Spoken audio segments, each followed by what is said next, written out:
The same problem every human being faces. Stress, strain. Why? Why are you making it universal?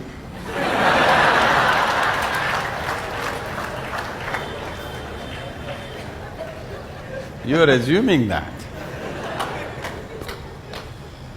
Okay, you are stressed and strained and what? And one more point. Torture. Getting married and traveling in the path of yoga to reach to the destination, and not getting married, going on the path of the yoga. Which one is the best way?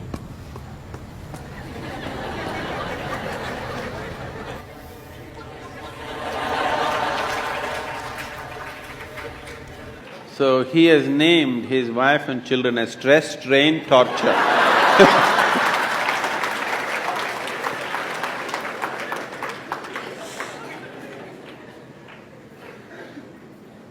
Wife and 2 children, stress, strain and torture. How's that? I don't want you to travel on the path of yoga. Whatever goddamn path you're traveling on, take yoga with you.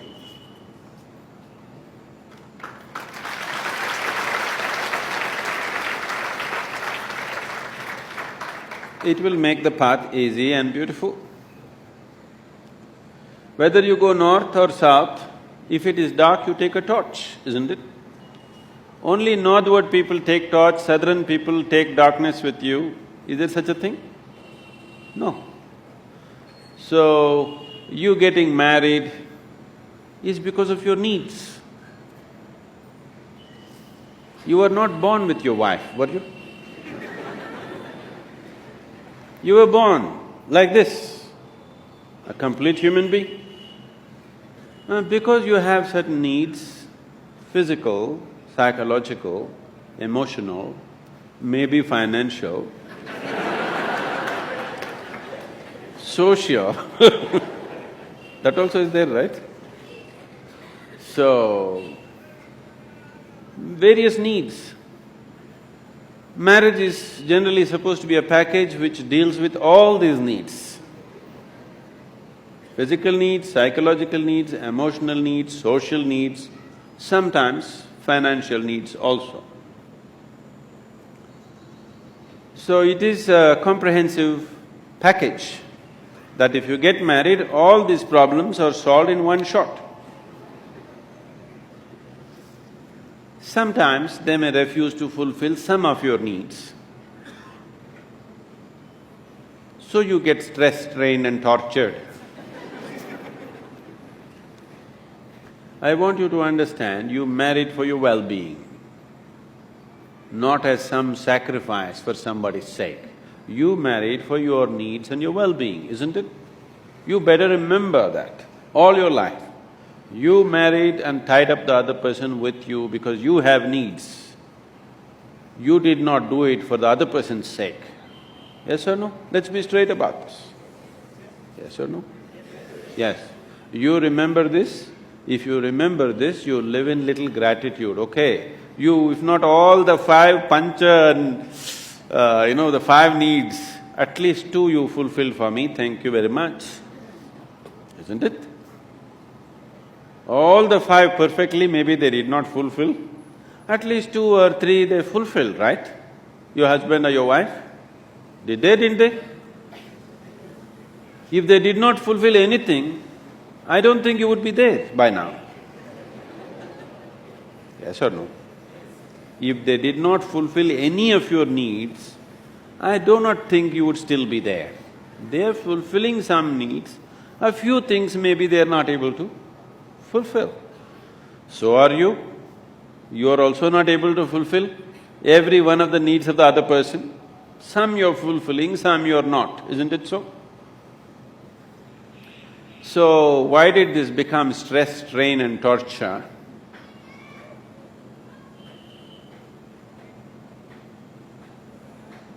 Whichever way you have made it, till now, it doesn't matter. If you're willing, in 3 days' time, it doesn't matter how bad your situation is, in 3 days' time, you can bring it to a semblance of peace.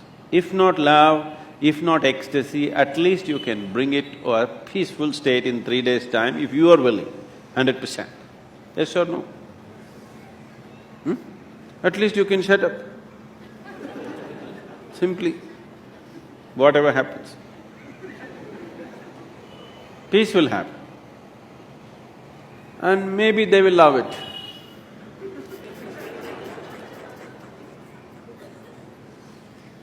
So, don't walk the path of yoga, whatever the path, you must carry yoga with you.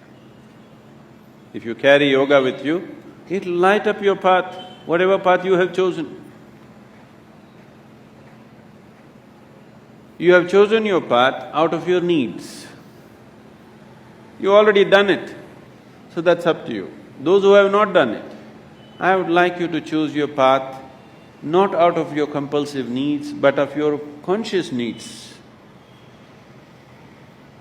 So, when that stage in your life comes, it is time to consciously look at your life and see, will today's needs mean something to you after 5 years or 10 years? Will it be worthwhile to tie up your life for the simple needs that you have today, or are these just passing needs for you? It's a very strong need, you must marry.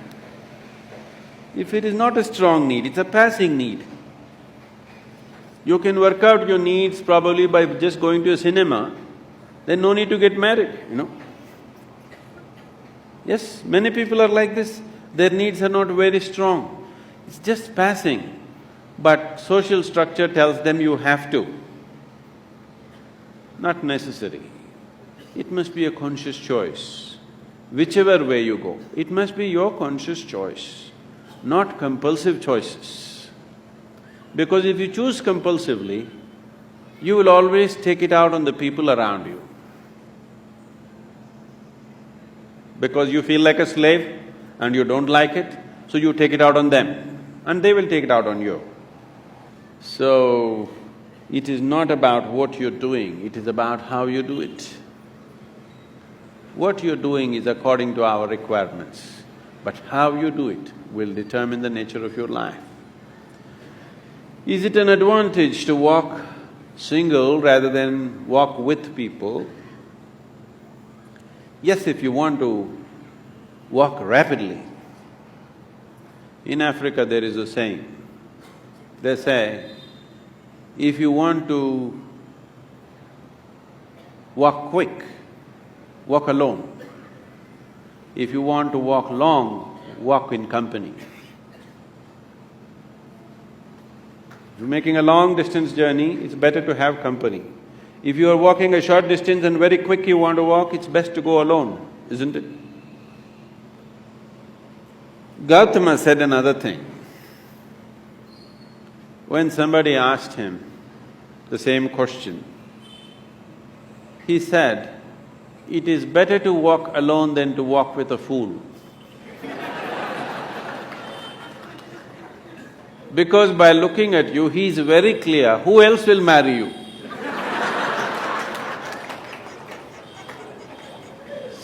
So that is Gautama's way of working. So he said, he's always discouraging people to take company. He said, this life is a brief walk, why do you need company? When you leave this body, it's a long place, there I will be there. This is the offer. But you think life is long. So maybe you need company. If you need company, you take it. But how you conduct this company is very important.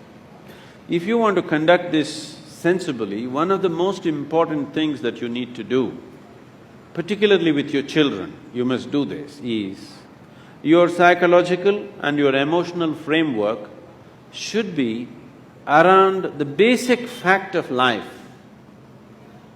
The basic fact of life is that you're mortal. Your psychological and emotional structure should be formed around your mortality. This is most important. If you're constantly aware that this is a brief life, any moment you'll fall dead actually.